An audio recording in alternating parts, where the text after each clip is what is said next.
दोस्तों, इलेक्शन उसके प्रोसेस के बेस पे दो टाइप के होते हैं, डायरेक्ट और इनडायरेक्ट। डायरेक्ट इलेक्शन सिंपल होते हैं जिसमें जनरल पब्लिक डायरेक्टली वोटिंग करती है। सभी लोग, फिर चाहे वो किसी भी स्टेट से बिलोंग करते हों, सभी के वोट यानी मत की वैल्यू बराबर होती है। For example Lok Sabha general election, state legislative assembly यानी विधानसभा के इलेक्शंस एट्सेट्रा। और दूसरी ओर होते हैं इनडायरेक्ट इलेक्शंस, जिनमें लोग डायरेक्टली वोटिंग नहीं करते। इन इलेक्शंस में जनता के प्रतिनिधि यानी एमपीज, एमएलएज या दोनों वोटिंग करते हैं। और इस केस में सभी डिफरेंट स्टेट्स के एमएलएज और एमपीज के वोट की वैल्यू अलग अलग होती है। इनडायरेक्ट इलेक्शंस होते हैं जैसे president election, vice president election, Rajya Sabha elections. Direct elections को समझना आसान होता है, लेकिन इनडायरेक्ट इलेक्शंस थोड़े से कॉम्प्लिकेटेड होते हैं क्योंकि इसमें कैलकुलेशंस इन्वॉल्व होती हैं। हम अपनी प्रीवियस वीडियोस में लोकसभा इलेक्शन, विधानसभा इलेक्शंस और राज्यसभा के इलेक्शन की बात कर चुके हैं। अगर आप उनके बारे में डिटेल में जानना चाहते हैं तो डिस्क्रिप्शन में आपको सभी के लिंक्स मिल जाएंगे। इस वीडियो में हम बात करेंगे कि इंडिया के प्रेसिडेंट और वाइस प्रेसिडेंट यानी भारत के राष्ट्रपति और उपराष्ट्रपति के इलेक्शन प्रोसेस के बारे में। दोनों का इलेक्शन प्रोसेस सिमिलर होता है, बस उसमें इलेक्टोरल कॉलेज यानी वोट डालने वालों का डिफरेंस होता है। प्रेसिडेंट के इलेक्शन में पार्लियामेंट के दोनों हाउसेज के सभी इलेक्टेड एमपीज और सभी स्टेट्स के यूनियन टेरिटरीज के इलेक्टेड एमएलएज दोनों वोट करते हैं। लेकिन इसमें पार्लियामेंट के अपर हाउस यानी राज्यसभा में जो 12 नॉमिनेटेड मेंबर्स होते हैं वो वोट नहीं कर सकते। और दूसरी ओर वाइस प्रेसिडेंट के इलेक्शन में सिर्फ पार्लियामेंट के दोनों हाउसेज के एमपीज वोट करते हैं, फिर चाहे वो इलेक्टेड हो या नॉमिनेटेड। यानी राज्यसभा के 12 नॉमिनेटेड मेंबर्स इस इलेक्शन में वोट कर सकते हैं, लेकिन स्टेट्स और यूनियन टेरिटरीज के एमएलएज नहीं कर सकते। अब अगला क्वेश्चन इनके इलेक्शन से जुड़ा ये आता है कि दोनों इलेक्शंस में वोटिंग करने वाले वोटर्स के वोट की वैल्यू कितनी होती है। ये एमपीज और हर स्टेट के एमएलएज की अलग अलग होती है और हर स्टेट की पॉपुलेशन पे डिपेंड करता है, इसलिए इसे प्रोपोर्शनल रिप्रेजेंटेशन कहते हैं। इसे फॉर्मूलाज का यूज करके निकाला जाता है। आइए देखते हैं कैसे। किसी भी स्टेट या यूनियन टेरिटरी के एक एमएलए की वोट की वैल्यू होती है total population of the state divided by number of MLAs in that state divided by 1000। हालांकि इस फॉर्मूले में पॉपुलेशन का डेटा लेटेस्ट वाला यूज नहीं होता, ये 1971 सेंसस का यूज होता है।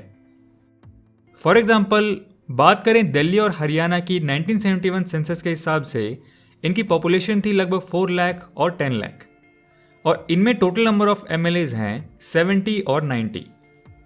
तो अगर फॉर्मूले का यूज करके वोट की वैल्यू निकालेंगे तो दिल्ली के एक एमएलए की निकल के आएगी 4 lakh divided by 70 divided by 1000 equal to 5.7 approximately. और हरियाणा के एक एमएलए की निकल के आएगी 10 lakh divided by 90 divide by 1000 equals to 11.1 approximately.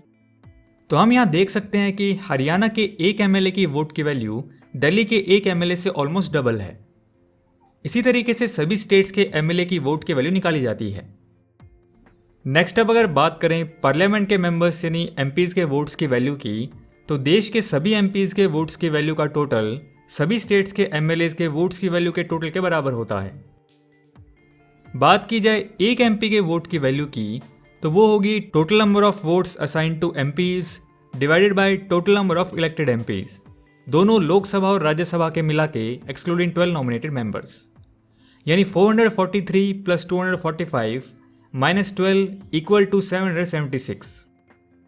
अभी हमने बात की कि सभी एमपीज और एमएलएज के वोट्स की वैल्यू बराबर होती है, तो हम ये कह सकते हैं vote of 1 MP is equal to total number of votes assign to MLA divide by total number of MPs.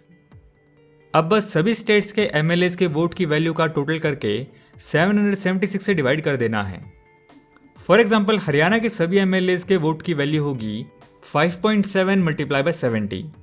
Delhi के सभी एमएलएज के वोट की वैल्यू होगी 11.1 मल्टीप्लाई बाय 90।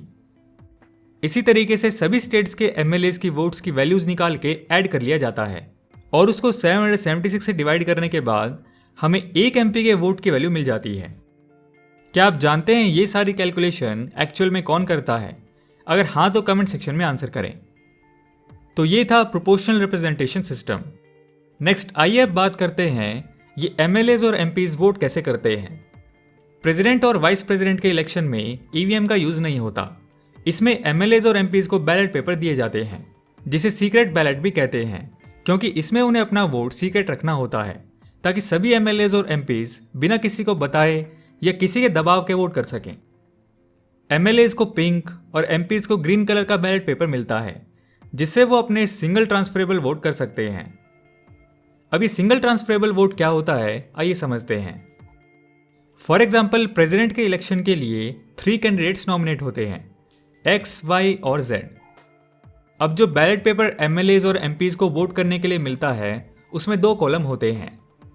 एक तरफ सभी नॉमिनीज के नाम लिखे होते हैं X, Y, Z, और उसके साथ खाली जगह मिलती है जहां वोटर्स को 1, 2 या 3 प्रेफरेंस नंबर भरना होता है कि वो किस कैंडिडेट को प्रेसिडेंट बनने के लिए ऑर्डर वाइज प्रेफरेंस करते हैं।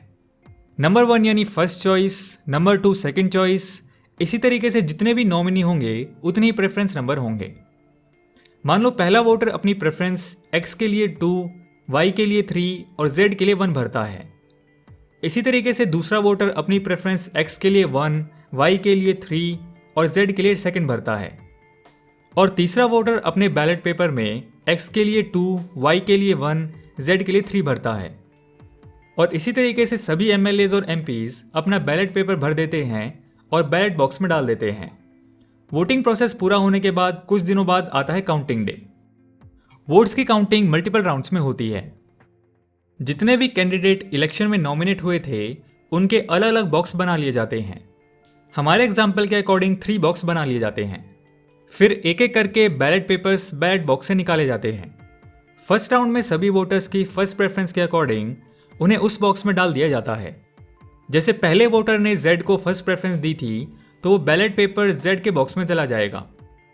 इसी तरीके से दूसरे वोटर का बैलेट पेपर X के बॉक्स में चला जाएगा और तीसरे वोटर का बैलेट पेपर Y के बॉक्स में चला जाएगा। इसी तरीके से सभी बैलेट पेपर्स को उनकी फर्स्ट प्रेफरेंस वाले बॉक्स में डाल दिया जाता है। अब इलेक्शन जीतने का क्राइटेरिया ये है कि total number of vote value, यानी सभी MLA और MPs के वोट की वैल्यू को जोड़ लिया जाए तो हो जाएगी टोटल वोट वैल्यू। जैसे ही टोटल वोट वैल्यू के 50% से ज़्यादा वोट्स किसी कैंडिडेट को मिल जाएंगे तो वो इलेक्शन जीत जाएगा।